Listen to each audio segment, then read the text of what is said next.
Students, आज हमारा food और न्यूट्रिशन टॉपिक है जिसमें हम आपको विटामिन के बारे में बताएंगे। तो सबसे पहले हम लिख लेते हैं विटामिन।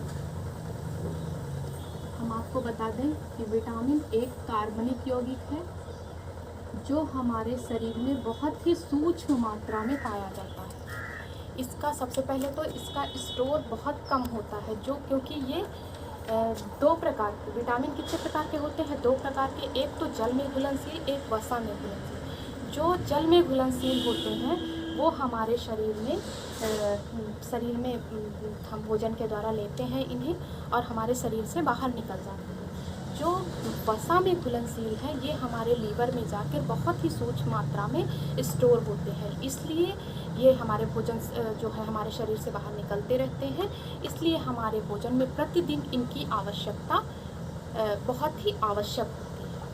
ये सबसे पहले हम आपको बता दें, ये हमारे शरीर के जो मेटाबॉलिज्म है, यानी कि जो हमारे शरीर की प्रक्रियाएं हैं उनको सुचारू रूप से संचालित करने के लिए इसकी मात्रा बहुत ही आवश्यक होती है। अब हम बता दें आपको विटामिन कितने प्रकार के होते हैं। तो सबसे पहले हम बता रहे हैं कि वसा में घुलनशील विटामिन,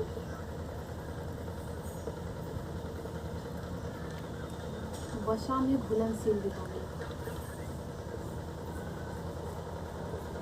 क्योंकि ये पूछा जा सकता है आपसे कि विटामिन कैसा तत्व है, तो ये कार्बनिक यौगिक है।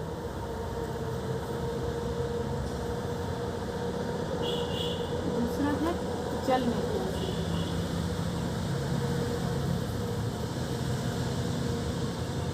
अब हम इसको फर्स्ट नंबर को यहाँ एक्सप्लेन करते हैं।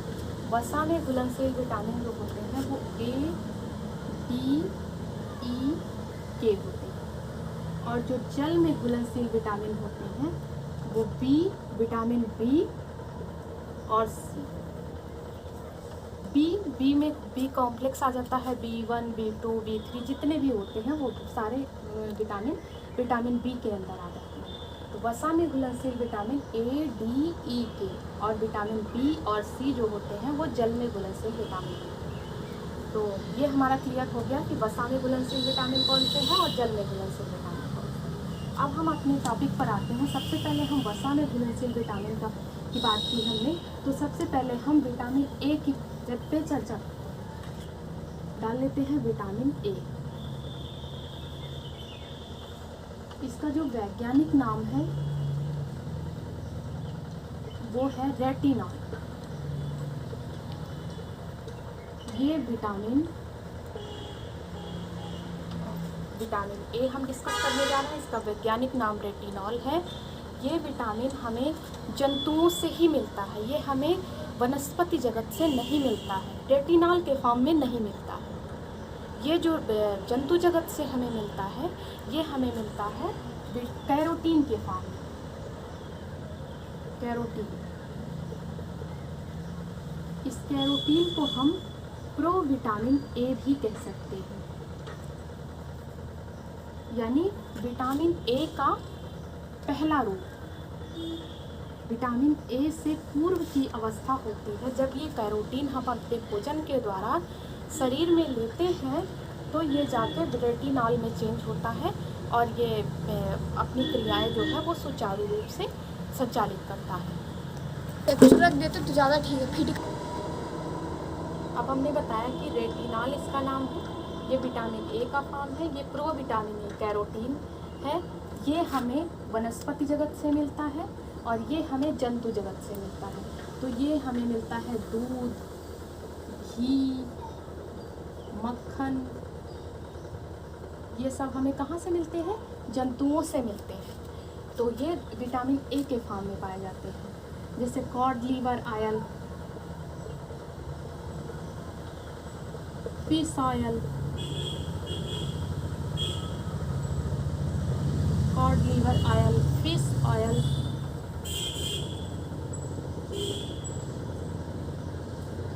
मीट, इन सबसे ये रेटिनॉल पाया जाता है विटामिन ए के फॉर्म में। और जो कैरोटीन के रूप में मिलता है वो हमें जंतु जगत से मिलता है। तो ये हमें कहाँ से मिलता है हम इस पर डिस्कस करते हैं। इसके स्रोत जो हैं वो दूध, घी, मक्खन, cod liver oil, fish oil, meat, मांस, इन सब से मिलता है। कैरोटीन के रूप में जो मिलता है वो हमें मिलता है आम, कद्दू, ये हमें मिलता है आम, कद्दू, संतरा, गाजर, इन सब के माध्यम से हमारे शरीर, जब हम ये भोजन में अपने शरीर में लेते हैं तो ये जाता है और कैरोटीन के रूप में हम इसे लेते हैं। हमारे शरीर में जाके ये रेटिनॉल के फॉर्म में चेंज होता है, फिर विटामिन ए अपने सुचारू रूप से क्रियाएँ संचालित करता है। तो ये हो गया इसके स्रोत। अब नेक्स्ट है कि विटामिन ए के कार्य क्या है।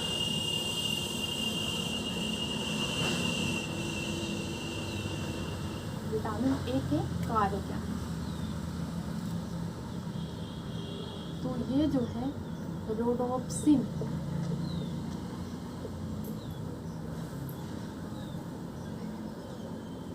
रोडोप्सिन के संश्लेषण में हमारे शरीर में जो आँखें होती हैं इसमें रॉड्स और कॉर्न सेल्स पाई जाती हैं, जिसमें ऑप्सिन प्रोटीन का संश्लेषण होता रहता है। लेकिन ये प्रोटीन का संश्लेषण तब तक नहीं होता है जब तक हमारे शरीर में विटामिन ए की उपस्थिति नहीं होगी। तो ऑप्सिन प्रोटीन तो आवश्यक है ही, इसके लिए विटामिन ए भी उतना ही आवश्यक है जितना ये प्रोटीन आवश्यक है। विटामिन ए की उपस्थिति में ऑप्सिन प्रोटीन का संश्लेषण होता रहता है। हमारी आँखों में रॉड्स और कॉर्न्स जो सेल्स हैं तो रोडोप्सिन बनता है और इसके बनने से हमारे आँखों को दृष्टि मिलती है, यानी कम प्रकाश में भी हम अच्छे से देख पाते हैं। फिर दूसरा है एंटीऑक्सीडेंट के रूप में।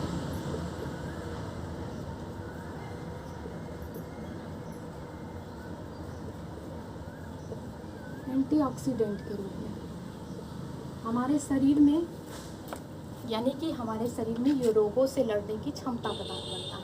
एंटीऑक्सीडेंट का मतलब हमारे शरीर में जो फ्री रेडिकल्स घूमते रहते हैं उनको ये निष्क्रिय करके शरीर से बाहर निकालने में मदद करता है। फ्री रेडिकल्स को निष्क्रिय कर देता है विटामिन ए का मुख्यतः यह काम है। तो हम इसलिए एंटीऑक्सीडेंट के रूप में कार्य करता है, इसलिए ये कैंसर जैसे रोगों से हमें बचाता है। थर्ड पॉइंट है हमारा एपिथेलियल टिश्यू में थर्ड पॉइंट है हमारा एपिथेलियल टिश्यू में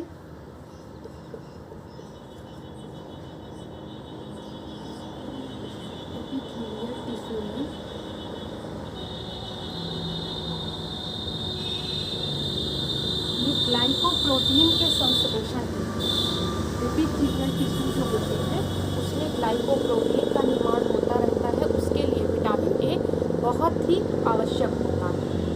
नेक्स्ट पॉइंट है मेंस्ट्रुअल साइकिल।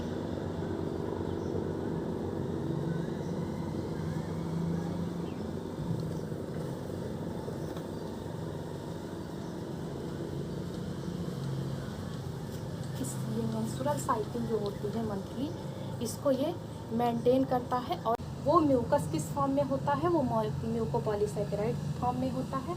ये म्यूकोपॉलीसैकेराइड क्या है, ये एक लॉन्ग चेन है शुगर की, उसमें जैविक सल्फेट के संश्लेषण के लिए विटामिन ए बहुत ही आवश्यक होता है। फिर 6 नंबर है जनन क्षमता के लिए। जनन क्षमता के लिए इसकी कमी से पुरुषों में बांझपन और महिलाओं में गर्भ धारण करने की क्षमता में कमी आती है। तो हमने पहले आपको बताया इसके कार्य क्या है। विटामिन ए इसके कार्य क्या है, पहला है रोडोप्सिन जो हमारी आँखों से फिर है पहला है रोडोप्सिन। विटामिन ए हमने आपको कार्य बताए। रोडोप्सिन ये आँखों से संबंधित है। ऑप्सिन प्रोटीन का संश्लेषण होता है विटामिन ए की उपस्थिति में। एंटीऑक्सीडेंट के रूप में कार्य करता है क्योंकि हमारे शरीर में जो फ्री रेडिकल्स हैं उसको निष्क्रिय करने में इसकी महत्वपूर्ण भूमिका होती है। एपिथेलियल टिश्यू होते हैं उसमें ग्लाइकोप्रोटीन के संश्लेषण के लिए आवश्यक है। मेंस्ट्रुअल साइकिल को मेंटेन करने के लिए आवश्यक है। म्यूकोपॉलीसैकेराइड में जैविक सल्फेट के लिए जो म्यूकस होती है उसमें जैविक सल्फेट के संश्लेषण में इसकी महत्वपूर्ण भूमिका होती है। जनन क्षमता, इसमें पुरुषों और महिलाओं की में जनन क्षमता में कमी आती है। तो हम अब आते हैं अपने नेक्स्ट टॉपिक पे। ये हो गए इसके कार्य। अब हम आते हैं जो WHO ने इसकी सीक्वेंस दी है कि किस किस WHO ने एक सीक्वेंस दी है जो है इस प्रकार, जो सीक्वेंस कई बार नेट के एग्ज़ाम में मुझे लगता है हर तीसरी बार ज़रूर पूछी जाती है। तो सबसे पहले है नाइट ब्लाइंडनेस। नाइट ब्लाइंडनेस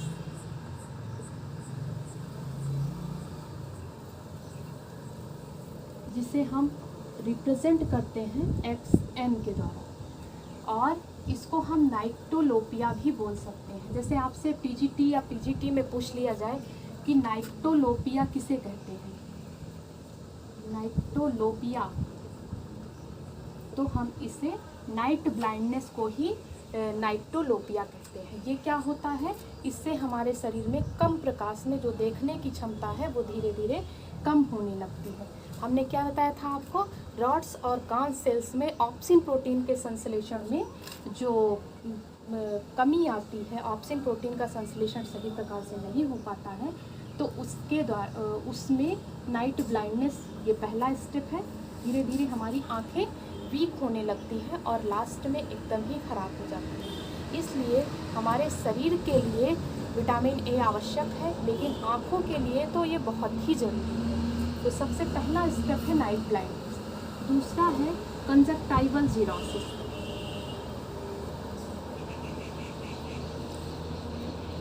दूसरा स्टेप है वो है कंजक्टाइवल जीरोसिस। इसे हम रिप्रेजेंट करते हैं X1A से। फिर नेक्स्ट है white out spot. White out spot इसे हम रिप्रेजेंट करते हैं X1B से। नेक्स्ट है कॉर्नियल जीरोसिस।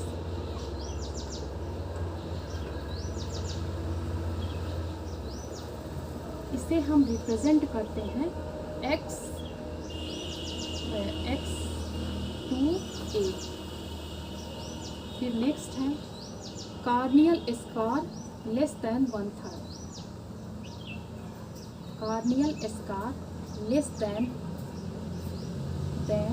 1/3, इसे हम रिप्रेजेंट करते हैं X3A। उसके बाद है कॉर्नियल जीरोसिस X2A।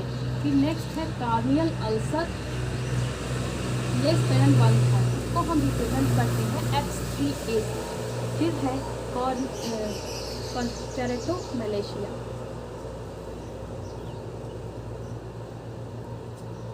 इसे हम रिप्रेजेंट करते हैं X3B से। फिर है कॉर्नियल स्कार। कॉर्नियल स्कार ये है, इसको हम रिप्रेजेंट करते हैं XS से। फिर है फंडस।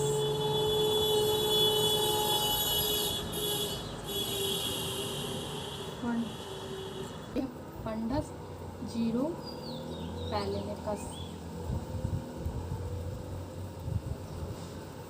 तो सबसे पहले अगर देखिए कभी कभी एग्ज़ाम में क्या, जैसे WHO इसके द्वारा इसको रिप्रेजेंट कर रहा है, तो कभी कभी ये चीज़ें ना पूछ के आपसे ये जो ये रिप्रेजेंट इसके साइन है ये भी पूछे जा सकते हैं। तो इसलिए आप दोनों पढ़ना ज़रूरी है आपके लिए। तो सबसे पहले हमने बताया आपको नाइट ब्लाइंडनेस। इससे क्या होता है कि हमारे शरीर में जो आँखें होती हैं उसमें कम प्रकाश में देखने की, यानी हमारी जो दृष्टि होती है वो कमज़ोर होने लगती है। फिर दूसरा है कंजक्टाइवल जीरोसिस। इससे हमारी आँखें रेड होने शुरू होती हैं। फिर वाइट आउट स्पॉट। फिर वाइट आउट स्पॉट इसको हम रिप्रेजेंट करते हैं X1B से। Conjunctival xerosis X1A, white out spot X1B। तो आपसे ये जो साइन है ये भी पूछे जा सकते हैं।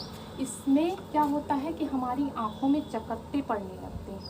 फिर इससे धीरे धीरे जो है ड्राइनेस आने लगती है कॉर्नियल जीरोसिस में, सूखने लगती हैं कार्निया। फिर उसके बाद कार्नियल अल्सर कार्निया में हमारी घाव होने लगता है। फिर धीरे धीरे डैमेज होते होते फंडस जीरोपैलेनिकस तक आती है। जिसमें जो आँख के हमारे ये काले घेरे होते हैं इनमें भी सफ़ेदी दिखने लगती है। तो ये हमारी स्टेप हो गई। अब हम आपको कुछ क्वेश्चंस बता देते हैं जो यूजीसी नेट के एग्ज़ाम में पूछे गए हैं। हमारा क्वेश्चन है यूजीसी नेट के एग्ज़ाम का, जो हम 2018 में पूछा गया था। ये हमारा क्वेश्चन जीरोप्थैल्मिया वर्गीकरण के अनुसार विटामिन ए की कमी से होने वाली आँखों की अभिव्यक्तियों को सही क्रम में व्यवस्थित कीजिए। तो हमने आपको अभी क्या बताया है कि सबसे पहले नाइट ब्लाइंडनेस आता है, तो फर्स्ट नंबर पे रतौंधी आ गया। फिर दूसरे नंबर पे कंजक्टाइवल जीरोसिस, ये हो गया कंजक्टाइवल जीरोसिस। तीसरा है कॉर्नियल जीरोसिस। फिर चौथा है कॉर्नियल स्कार। फिर पांचवा है केरेटोमलेशिया। तो पहले नंबर पे रतौंधी आ गया, दूसरे नंबर पे कंजक्टाइवल जीरोसिस आ गया, तीसरे नंबर पे कॉर्नियल जीरोसिस आ गया, चौथे नंबर पे कॉर्नियल स्कार आ गया और पांचवें नंबर पे केरेटोमलेशिया आ गया। नेक्स्ट हमारा क्वेश्चन है दूसरा, एक सफल प्रतिरक्षण प्रतिक्रिया के लिए निम्न पोषक तत्व आवश्यक है। तो हमने क्या बताया था आपको कि ये एंटीऑक्सीडेंट के रूप में कार्य करता है। तो विटामिन ए, इसमें 3 आंसर होंगे। विटामिन ए होगा, दूसरा जिंक होगा, ये भी एंटीऑक्सीडेंट के रूप में, और प्रोटीन भी। आईसीएमआर द्वारा धात्री अवस्था के लिए विटामिन ए की मात्रा है, तो आप देख लीजिए इसमें 950 ग्राम माइक्रोग्राम, ये माइक्रोग्राम में लिखी जाती है। अगर आपसे कैरोटीन की मात्रा पूछी जाए तो इसमें कुछ नहीं करना है आपको, बस 8 से गुणा कर देना है। तो हम देख लेते हैं सबसे पहले जो नॉर्मल लेडीज होती हैं, यानी सेडेंट्री, मॉडरेट, हैवी वर्क, सबके लिए, चाहे वो महिला हो या पुरुष, सबके लिए 600 माइक्रोग्राम विटामिन ए आवश्यक होता है, चाहे वो महिला हो या पुरुष हो। फिर उसके बाद हम आते हैं इन्फेंट, यानी 0 से 1 साल के बच्चे के लिए, 1 वर्ष के बच्चे के लिए 350 माइक्रोग्राम विटामिन ए आवश्यक होता है, और 1 से 6 वर्ष के बच्चे के लिए 400 माइक्रोग्राम, 1 से 6 वर्ष के बच्चों के लिए 400 माइक्रोग्राम, और 7 से जितने भी एडल्ट हैं, कुछ जो भी एज है 18, 19 जो भी है, सब के लिए 600 माइक्रोग्राम की आवश्यक होती है, इसकी जो मात्रा है। अगर इसमें कैरोटीन की मात्रा पूछी जाती है तो आपको कुछ नहीं करना है, इसमें 600 में 8 से गुणा कर देना है। तो ये हो जाएगा 600 गुणे 8 बराबर 4800 माइक्रोग्राम। ये हो गई आपकी कैरोटीन की मात्रा। 0 से 1 साल के लिए आप याद कर लीजिए, 1 से 6 साल के लिए, और अगर कुछ पूछा जाता है तो सारे एज ग्रुप के लिए 600 माइक्रोग्राम। अब धात्री अवस्था के लिए पूछा गया है तो 950 ग्राम। अगर आपसे प्रेग्नेंट लेडी के लिए पूछा जाता है तो इसकी मात्रा कितनी होनी चाहिए? प्रेग्नेंट लेडी के लिए 800 माइक्रोग्राम, क्योंकि उसके माध्यम से उसके बच्चे की भी आवश्यकताएं पूरी हो रही हैं, इसलिए 800 माइक्रोग्राम। धात्री अवस्था में उसके बच्चे में जो मिल्क प्रोडक्शन होता है वो उससे बच्चा भी ले रहा है मिल्क, तो इसलिए 950 माइक्रोग्राम, उससे ज़्यादा आवश्यकता होती है। तो ये हो गए हमारे आवश्यकताएं कि कितनी मात्रा किसको चाहिए। फिर हम आते हैं अपने नेक्स्ट पॉइंट पे। ये हो गया थर्ड क्वेश्चन हमारा कंप्लीट हो गया। धात्री अवस्था के लिए 950 माइक्रोग्राम। अगर प्रेग्नेंट लेडी के लिए पूछा जाता है तो 800 माइक्रोग्राम। तो ये क्लियर हो गया। फिर उसके बाद हम आते हैं अपने फोर्थ क्वेश्चन पे, विटामिन ए की कमी से कौन कौन से रोग हो सकते हैं। तो अगर आपको वो सीक्वेंस आपने पढ़ी है ढंग से तो ये क्वेश्चन एकदम आपके लिए हल हुआ है।